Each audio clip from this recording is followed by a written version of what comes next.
हम भारत के लोग भारत को एक संपूर्ण प्रभुत्व संपन्न समाजवादी पंथ निरपेक्ष लोकतंत्रात्मक गणराज्य बनाने के लिए तथा उसके समस्त नागरिकों को सामाजिक, आर्थिक और राजनीतिक न्याय, विचार, अभिव्यक्ति, विश्वास, धर्म और उपासना की स्वतंत्रता, प्रतिष्ठा और अवसर की समता प्राप्त कराने के लिए तथा उन सब में व्यक्ति की गरिमा और राष्ट्र की एकता और अखंडता सुनिश्चित करने वाली बंधुता बढ़ाने के लिए दृढ़ संकल्प होकर अपनी इस संविधान सभा में आज तारीख 26 नवंबर 1949 ईस्वी मिति मार्गशीर्ष शुक्ल सप्तमी संवत 2006 विक्रमी को एतद द्वारा इस संविधान को अंगीकृत, अधिनियमित और आत्मार्पित करते हैं। 26 नवंबर वह दिन जिस दिन भारत का संविधान अंगीकृत हुआ और आत्मार्पित हुआ। कल इसी शुभ अवसर पर माननीय प्रधानमंत्री जी ने चिंतन किया, मनन किया और बातचीत की, अपने विचार अभिव्यक्त किए कि हमारा संविधान क्या है, वर्तमान समय में भारत के समक्ष क्या चुनौतियां हैं और किस तरीके से जो अन्य देश हैं या फिर जिसे कहिए कि विकसित देश हैं वो भारत को आगे बढ़ने से किस प्रकार रोक रहे हैं। इन्हीं सभी बातों की चर्चा करूंगा मैं। नाम है मेरा ऋषि सुधांशु पांडे और बहुत ज्यादा गौरवान्वित महसूस कर रहा हूं मैं अपने आप को आज, क्योंकि मैं एक प्राउड इंडियन हूं। बाकी सब चीजें आपके सवाल जवाब के लिए। चलिए सीधे चलते हैं न्यूज पे। टाइम्स ऑफ इंडिया की न्यूज और कई अलग अलग न्यूज़पेपर्स की न्यूज है कि developed nations colonial mindset impeding India's development, प्रधानमंत्री मोदी जी ने कहा है।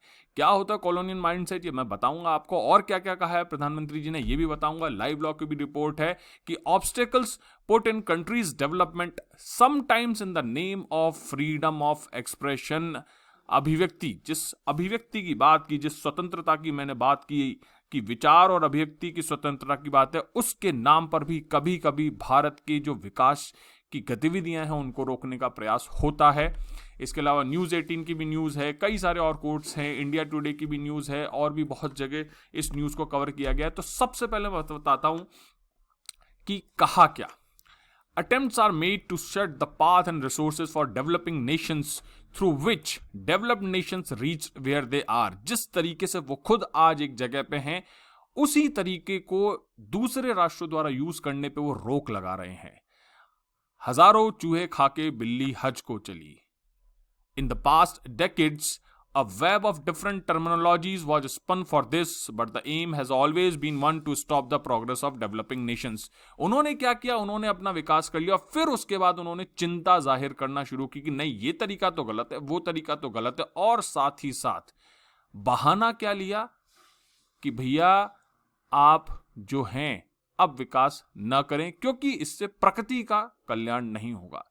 डेवलपिंग नेशन ने यह भी माना, चलिए ठीक है हम आपकी बात मानते हैं और आप हमारी मदद कीजिए, लेकिन वो लोग तो मदद करने के लिए भी तैयार नहीं है। और यही कहीं ना कहीं एक कॉलोनियल माइंडसेट की बात है, जो है अगला point. Today no nation directly exist as a colony to any other nation. बिल्कुल सत्य बात है। कॉलोनी का मतलब उपनिवेश होता है। आपने सुना होगा कि भारत ब्रिटेन का एक उपनिवेश हुआ करता था और उस समय ब्रिटेन ने जिस शोषण को, जिस हद तक के शोषण को भारत के समक्ष, मतलब भारत का शोषण कर लिया, उसकी कोई सीमा नहीं थी। सारी रॉ मटेरियल, कच्चा उत्पाद जो था, अपनी आवश्यकताओं की पूर्ति के लिए उन्होंने उसका उपभोग किया। इसे कहते हैं ना प्राण निचोड़ लेना। भारत की जितनी भी संपन्नता थी, सोने की चिड़िया पता नहीं कहां उड़ गई। और आज की तारीख में जब हम उस सोने की चिड़िया का घोंसला दोबारा बनाना चाहते हैं तो वो कहते हैं कि नहीं भैया, ये घोंसला तो कृत्रिम है, प्राकृतिक नहीं है, प्राकृतिक घोंसला बनाओ आप। तो अब ये वो भूल जाते हैं कि जिस प्रकृति की वो बात कर रहे हैं, उस प्रकृति का उन्होंने इतना ज्यादा दोहन और शोषण किया है कि प्रकृति आज अपने आप को तैयार करने में भी कठिन महसूस करती है। But it doesn't mean that colonial mindset has ended although colony उपनिवेशवाद का सिद्धांत समाप्त हो गया, लेकिन दिमाग में आज भी वो है कि हम बड़े हैं, हम इनको कॉलोनी बना के हमारे हिसाब से ये लोग काम करें, हमारे हिसाब से ये लोग गवर्न हों। This mindset is giving rise to many distortion. Distortion मतलब जो विकासशील ले हैं वो विकास करने का प्रयास करते हैं, बट ये कि भाई आप हमसे आगे कैसे जा सकते हो, ये विचार उनके मस्तिष्क में है और वो हमें काम नहीं करने देना चाहते। We can see a clear example of this in the hurdles cropping up in the development journey of developing nations. It is unfortunate that obstacles are created in development of our nation, sometimes in the name of freedom of expression। ये मैंने बताया आपको, और कई बार आपने newspaper में report पढ़ी भी होगी। माननीय अजीत डोभाल साहब हैं, उनके भी हाल ही में कुछ इसी संदर्भ में कथन भी आए थे। सिविल सोसाइटी और जो नागरिक समाज है उससे संदर्भ में किस तरीके से भारत यानी विकासशील देशों के विकास को रोकने में ये लोग किसी न तरीके से ऑब्स्टेकल उत्पन्न करने का प्रयास करते पाए गए हैं। Sometimes through other means it attempts to जज our nation on the parameters of other nations without knowing our situation और एस्पिरेशन ऑफ अवर यूथ। आपके स्टैंडर्ड है, आप उनको अपने पास रखिए। हमारा विकास और हमारी जो संस्कृति है उसका मानक जो होगा वो हम तय करेंगे। अगर हम अपने मानकों पे आपको जज करना शुरू कर दिया हमने, तो आप तो जमाने पहले फेल हो चुके थे। हम तो प्रकृतिवादी हैं, वसुधैव कुटुंबकम की नीति रही थी और हमने हिंसा का साथ कभी नहीं दिया। और आप सारे देश जो हैं पूरे मिडिल ईस्ट को हिंसा का ग्राउंड बना रखा। अफगानिस्तान को तो आपने कभी छोड़ा ही नहीं। आपने जो किया वो सब अच्छा और हम जो कर रहे हैं वो सब बुरा। यही दोगली नीति होती है, इसे ही हिपोक्रेसी कहा जाता है। यही सारी बातें हैं, ये कॉलोनियल माइंडसेट और इसका अप्रोच है डबल स्टैंडर्ड जो की जाती है कि हमारे लिए अलग स्टैंडर्ड, तुम्हारे लिए अलग स्टैंडर्ड। ये एक विकसित या फिर विकसित मस्तिष्क जो है उसके हिसाब से तो उचित नहीं है। एनवायरमेंट के इशू पे भी प्रधानमंत्री साहब ने बताया कि भाई जो COP26 हुआ ग्लासगो में, उसमें भी जो आउटपुट निकला परफेक्ट नहीं था। क्यों? If we talk of absolute cumulative emissions, developed nations have caused 15% more emissions than India since 1850 to date। 1850 के बाद अब तक जितना भी emission हुआ उससे 15% से ज्यादा वो वेस्ट नेशंस डेवलप्ड नेशंस कर चुके हैं। और वो इंडिया को लेक्चर देते हैं एनवायरमेंट कंजर्वेशन पे। मजाक ही देखिए, गंदगी आप फैला रहे हो और आप ही हमें शिक्षा दे रहे हो कि सफाई रखनी चाहिए। खैर बढ़िया है बहुत बढ़िया है। India has lived with nature embedded in its tradition where God is seen even in plants where the land is worshipped as a mother for us. These values are not just confined in books. केवल हम दिखाने के लिए नहीं करते, हम स्वीकार करते हैं, हम मानते हैं, क्योंकि सिम्बॉयसिस है, साथ जीवन जीने की प्रक्रिया है, साथ जीना हमने सीखा है बचपन से।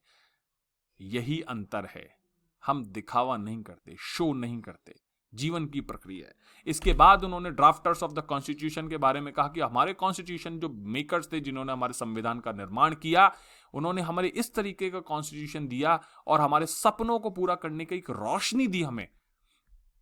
वो लोग जो जिए और मरे पूरी ही तरीके से किसके लिए? स्वतंत्रता के लिए। By cherishing the thousands of year long great tradition of India, hundreds of year of dependence pushed India into several problems. कई सारी कारण थे जिससे कि हमारा पूरा व्यापार ठप हुआ, हमारी पूरी जो गतिविधि थी वो ठप हुई, हमारे जो कहिए कि कृषि समाज था वो ठप हो गया। इस सब कॉलोनियलवाद, ये जो 200 साल की जो हमारी गुलामी रही है उसका परिणाम था। यद्यपि उसके बावजूद भी आज हम बहुत मेहनत से आगे बढ़ रहे हैं। इंडिया एक समय सोने की चिड़िया कहलाता था, मैंने बताया, और आज की तारीख में वो सोने की चिड़िया पॉवर्टी, स्टार्वेशन और डिजीज से लड़ रहा है, लेकिन लड़ रहा है और आगे बढ़ने को तत्पर है। और इसी बैकग्राउंड में कॉन्स्टिट्यूशन ने हमेशा हमारी मदद की है देश को आगे बढ़ाने में। ये वो पुस्तक है, ये वो होली पुस्तक है, ये वो पवित्र पुस्तक है जिसने हमें रास्ता दिखाया है एक देश को आगे बढ़ाने का। पोस्ट इंडिपेंडेंट इंडिया की जब वो बात करते हैं तब उन्होंने कहा कि बहुत सारे चैलेंजेस, जैसे मैंने बताया कि भैया गुलामी के कारण बहुत प्रभाव पड़े और उनका प्रभाव हम आज भी देख रहे हैं। आज भी हम काफ़ी पीछे हैं। आज भी बहुत सारे जो लोग हैं वो एक्सक्लूजन से सफ़र कर रहे हैं। बहुत सारे लोग हैं जिनके घर में आज भी टॉयलेट नहीं है, या टॉयलेट होने के बावजूद भी वो उसको उपयोग नहीं कर पा रहे। क्यों? क्योंकि पानी की व्यवस्था नहीं है, फ्लश का सिस्टम नहीं है, इसके अलावा भोजन की व्यवस्था नहीं है।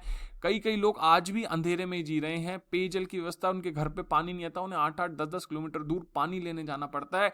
इन सबको सुधारा जाएगा, और ये सुधारने का प्रयास सबको मिलकर करना होगा। सबका विश्वास, सबका प्रयास, ये उन्होंने एक नारा दिया। और मैं आप सब लोगों से भी कहता हूं कि भैया, देश हम सबका है और हम सबको मिलकर ही देश का विकास करना है।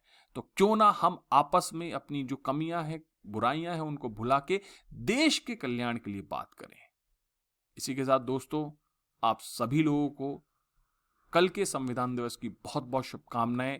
संविधान गर्व की बंधु है, और संविधान पे गर्व करते हुए देश का विकास करें। जय हिंद, जय भारत।